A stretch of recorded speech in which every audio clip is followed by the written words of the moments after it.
Hello everyone, welcome to our channel. Friday को एक काफ़ी बड़ी मूवमेंट है मार्केट्स में दिखाई दी, जो काफ़ी अनएक्सपेक्टेड मूव थी। फ्राइडे को जब ओपनिंग हुई तो काफ़ी स्ट्रांग ओपनिंग हुई और उसी के साथ में जो सेंटिमेंट्स भी थे, हर जगह यही चल रहा था कि आज शायद ऑल टाइम हाई को निफ्टी ब्रेक करके काफ़ी ऊपर निकल जाएगा। उसी के साथ में बैंक निफ्टी भी काफ़ी ऊपर रह सकता है। ये हर जगह यही चल रहा था, सेंटिमेंट्स भी यही थे। लेकिन उसके साथ 10 बजे के बाद में मार्केट्स ने सबको शॉक कर दिया। एक रिटेल जो इन्वेस्टर्स होते हैं या फिर रिटेल जो ट्रेडर्स होते हैं उनको ट्रैप कर दिया और लगातार एक बड़ा फॉल मार्केट में हमें दिखाई दिया। ऐसे जब फॉल्स होते हैं तो काफ़ी लोग इसको इंटरप्रेट नहीं कर पाते, लेकिन हमने सुबह ही बता दिया था कि शायद आज मार्केट्स कुछ प्रेशर में हो सकते हैं। हमारा जो फ्री टेलीग्राम चैनल है उसकी लिंक इस डिस्क्रिप्शन में दी गई है, आप उसको फॉलो कर सकते हो। वो पूरी तरह से फ्री चैनल है। उसमें हमने बोल दिया था कि शायद आज जो डेटा जो दिखाई दे रहा है वो इतना बुलिश नहीं दिखाई दे रहा है और उसके पीछे बहुत सारी रीजंस अन्य अन्य थे। डेटा नेगेटिव तभी शो करता है उसके पीछे जब कुछ फैक्टर्स होते हैं। अभी मेन जो फैक्टर हमें दिखाई दे रहा था तो वो ये था कि जो न्यूज़ चल रही थी कि शायद इलेक्शंस के बाद में जो स्टॉक मार्केट में जो काम करते हैं उनका टैक्स बढ़ाया जाएगा। तो ये न्यूज़ और ये जो फैक्टर था ये काफ़ी ग्रोइंग फैक्टर था और काफ़ी लोग इसके बारे में चर्चित थे और इसका पूरा इम्पैक्ट डेटा पर दिखाई दे रहा था कि कुछ हद तक लोग जो थे, बड़े बड़े इंस्टीट्यूशंस या फिर जो बड़े बड़े इन्वेस्टर्स भी थे, वो कुछ हद तक इस सोच में ट्रेड्स पोजीशंस उनके खड़े कर रहे थे कि जिनमें शायद ये पॉसिबिलिटीज आगे जाके हो सकती है। और ये पॉसिबिलिटी लगना कि टैक्स बढ़ाया जा सकता है, ये भी कुछ गलत बात नहीं है। ये लोगों के दिमाग में हो सकता है क्योंकि काफ़ी कंट्रीज में टैक्स तब बढ़ाया जाता है जब मार्केट्स काफ़ी बढ़ जाते हैं। मतलब मान लीजिए अगर किसी कंट्री ने के स्टॉक मार्केट ने अगर काफ़ी ग्रोथ अच्छी दिखाई दी है तो फिर गवर्नमेंट क्या करती है कि उस टैक्स को बढ़ा देती है, क्योंकि अगर इन्वेस्टर्स ने अच्छे पैसे कमाए तो उनको ऐसे लगता है कि फिर टैक्स देने में भी कुछ हद तक प्रॉब्लम्स नहीं हो पाएंगे। तो ये सारी सोच इन्वेस्टर्स के दिमाग में थी और उसी के कारण बाद में हमें एक फॉल दिखाई दिया। और ये न्यूज़ काफ़ी रिटेल लोगों के पास तक नहीं आती है, काफ़ी रिटेल ट्रेडर्स इसके बारे में जानकारी उनको नहीं होती है और उसी की वजह से वो उल्टे ट्रेड लेके ऐसे मार्केट्स में फंस जाते और जितने दिनों से पैसे कमाए हुए होते वो सारे निकल जाते हैं। लेकिन ऐसा कुछ अगर आता है तो हमारा जो फ्री टेलीग्राम चैनल है उसमें हम ये सारी चीज डालते रहते हैं, तो आप उसको ज्वाइन कर सकते हो। लेकिन इस न्यूज के बाद निर्मला सीतारमण जी ने क्लियरली ये एक आर्टिकल निकल के ये घोषित किया था कि ऐसा हमारे दिमाग में कुछ भी नहीं है और ऐसे इसके बारे में हम कुछ भी सोच नहीं रहे और ये जो है ये सारी अनगढ़ंत बातें हैं और इसका कुछ रेलिवेंस नहीं है एक्चुअल में। लेकिन ये न्यूज़ के बाद में अभी क्या होगा आगे जाके, क्या आगे जाके वापस मार्केट्स रिकवर करेंगे या फिर जो डर रहेगा वो मार्केट्स में रहेगा कुछ टाइम के लिए और उसके हद तक फॉल भी आ सकता है। तो ये सारी चीज़ों को इस वीडियो में हम डिस्कस करेंगे और अन्य भी ऐसे कौन से मार्केट में पॉसिबिलिटीज़ है जो मार्केट के डायरेक्शन को इम्पैक्ट कर सकते हैं, वो भी सारी चीज़ों को हम इस वीडियो में डिस्कस करेंगे। अभी फ्राइडे को जो डाउ जोन्स में जो क्लोजिंग हुई वो काफ़ी स्ट्रॉन्ग क्लोजिंग हुई, करीबन 400 पॉइंट्स यूएस मार्केट्स ऊपर रहे थे और काफी दिनों में कुछ हद तक प्रेशर में मार्केट दिखाई दे रहे थे, कुछ बड़े बड़े प्रॉफिट्स भी दिखाई दे रहे थे और काफी दिनों से यूएस मार्केट्स में काफी बड़े बड़े मूवमेंट हमें दिखाई दे रही थी।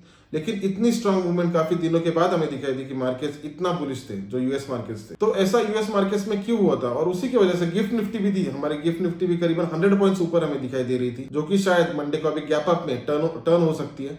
तो बेसिकली इसके पीछे रीजन क्या था? इसके पीछे जो रीजन था वो ये था कि यूएस का जो जॉब्स का जो डेटा निकल के आया था वो करीबन 1,75,000 निकल के आया था। मतलब जो नए जो जॉब्स दिए थे वो करीबन 1,75,000 दिए थे और उसके जो एक्सपेक्टेशन थे कि कितने जॉब्स दे सकते हैं तो वो करीबन 2.5 लाख के थे। तो वैसे अगर सोचा जाए कि 2.5 लाख के एक्सपेक्टेशन थे और दिए जॉब्स कितने तो सिर्फ 2.25 लाख है, तो ये एक बुरी खबर होनी चाहिए। तो लेकिन वैसा मार्केट्स के लिए नहीं होता है।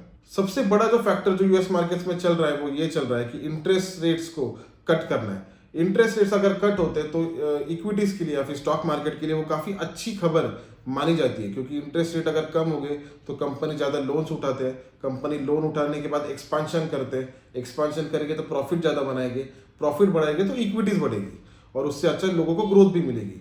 तो उसके कारण सबसे पहले यूएस इकोनॉमी या फिर जेरोम पावेल जो उनके चेयरमैन हैं उन्होंने ये कहा है कि वो इंटरेस्ट रेट्स को कट तभी किया जाएगा जब इन्फ्लेशन 2% तक आएगा और अभी उनका जो इन्फ्लेशन चल रहा है वो करीबन 3% के नज़दीक चल रहा है। तो 3% के इन्फ्लेशन जब 2% पर आएगा तब इंटरेस्ट रेट्स को कट किया जाएगा। और अभी ये सवाल उठता है कि जॉब्स डेटा अगर कम हो रहा है तो उसका इन्फ्लेशन पर कैसे इम्पैक्ट होगा। अगर जॉब्स डेटा कम आता है तो उसका इन्फ्लेशन पर एक पॉजिटिव इफेक्ट होता है।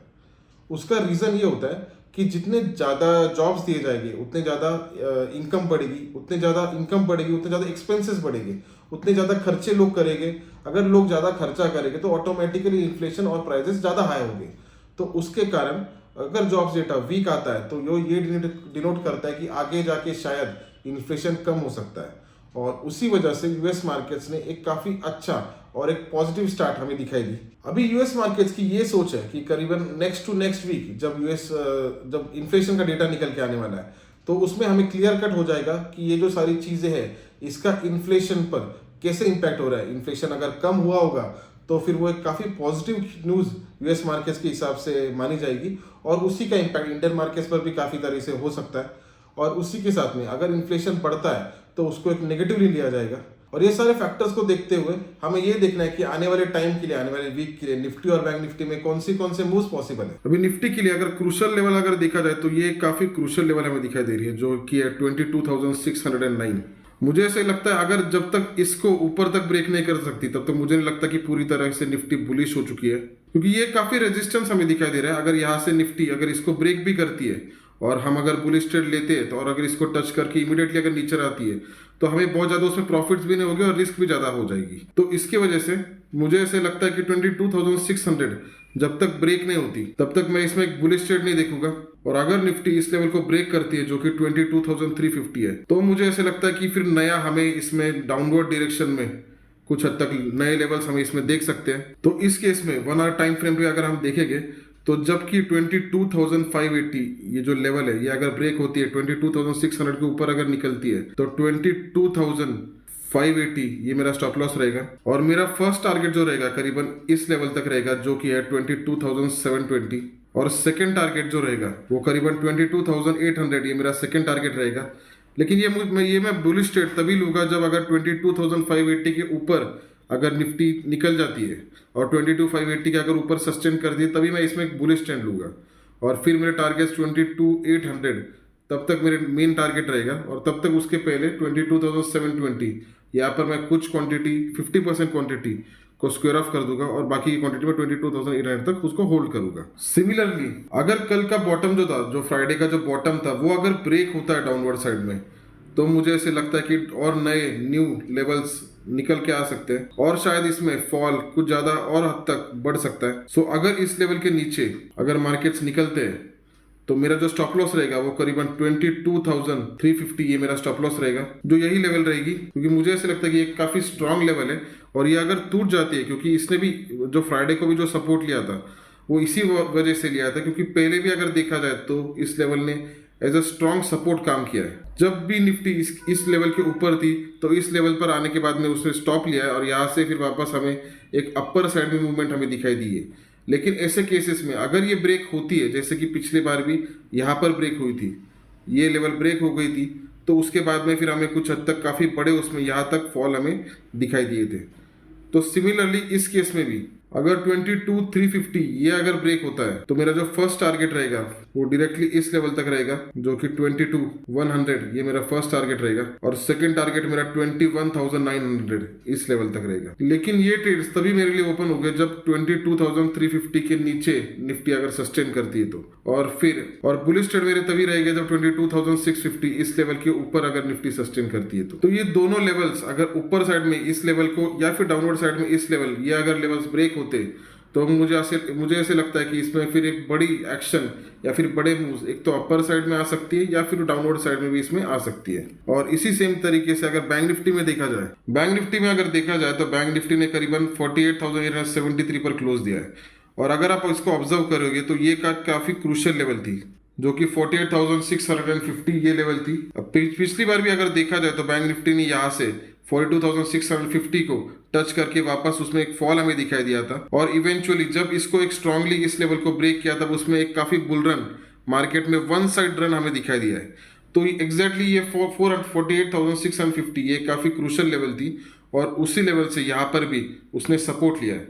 अभी बेसिकली इसमें दो पॉसिबिलिटीज जो यूज है, 48,650 ये एक क्रूशियल लेवल बन चुकी है और मेन पॉसिबिलिटी ये है कि ये शायद एक सपोर्ट का काम कर सकती है और उसको एक पहला रेजिस्टेंस हमें जो दिखाई दे रहा है वो इस लेवल पर दिखाई दे रहा है, जो कि डायरेक्टली 49,200 है। और जो सेकंड रेजिस्टेंस जो दिखाई दे रहा है वो करीबन इसी लेवल पर है, जहां से हमें ये स्ट्रॉन्ग बेरिश कैंडल्स बनना शुरू हो गया, जो कि 49,600 हमें दिखाई दे रही है। तो ऐसे मार्केट में हमारी ये मूव रहेगी कि 48,650 ये हमारा स्टॉप लॉस बन जाएगा। ये जो सपोर्ट जोन है ये मेरा स्टॉप लॉस बन जाएगा, और मेरा जो फर्स्ट टारगेट रहेगा वो फर्स्ट रेजिस्टेंस का जो जोन है वो जो 49,200 ये मेरा फर्स्ट टारगेट बन जाएगा।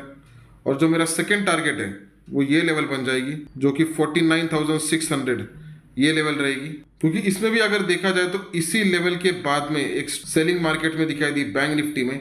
यहाँ पर भी अगर देखा जाए तो यहाँ पर भी वही से इसी लेवल से कुछ हद तक रेजिस्टेंस हमें दिखाई दिया था। तो 49,600 एक काफ़ी स्ट्रॉन्ग रेजिस्टेंस का काम करेगी, और 49,200 ये भी कुछ हद तक एक्स्ट्रा रेजिस्टेंस का काम करेगी। तो बेसिकली मेरा फर्स्ट टारगेट 49,200 रहेगा, और सेकंड टारगेट मेरा 49,600 ये लेवल रहेगी। और मुझे ऐसे लगता है कि ये दो कैंडल्स के बाद में जो क्लोजिंग में जो बैंक निफ्टी ने मूव दिखाई दी थी, तो उसके बाद में मुझे ऐसे लगता है कि मैं इसमें शॉर्टेड तभी ढूंढूंगा अगर 48,650 के डाउनवर्ड साइड में अगर सस्टेन करती है। तो इसके नीचे अगर वो सस्टेन करती है तो सेम मेरा स्टॉप लॉस 48,650 रहेगा, और मेरा टारगेट ये लेवल बन जाएगी जो है 48,200। क्योंकि ये लेवल भी देखी जाए तो ये लेवल भी काफी क्रूशियल लेवल है, यहाँ से काफी बार बाउंस बैक हुआ है।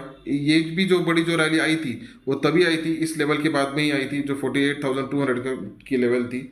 तो 48,650 अगर ब्रेक होती है तो ही उसमें शॉर्ट ट्रेड ढूंढूंगा। नहीं तो मुझे ऐसे लगता है कि क्योंकि बेसिकली क्या है, बैंक निफ्टी ने कुछ क्लोजिंग टाइम में उसकी काफ़ी जो उसके इंटेंशन है वो दिखा देती है। और ये जो 3 कैंडल जो बनाए थे ये काफ़ी पॉजिटिव कैंडल्स बनाए थे। इस तरीके से मैं आने वाले टाइम के लिए, आने वाले वीक के लिए निफ्टी और बैंक निफ्टी में ट्रेड करूंगा। आई होप ये वीडियो आपको बेनिफिशियल रहे। Thank you.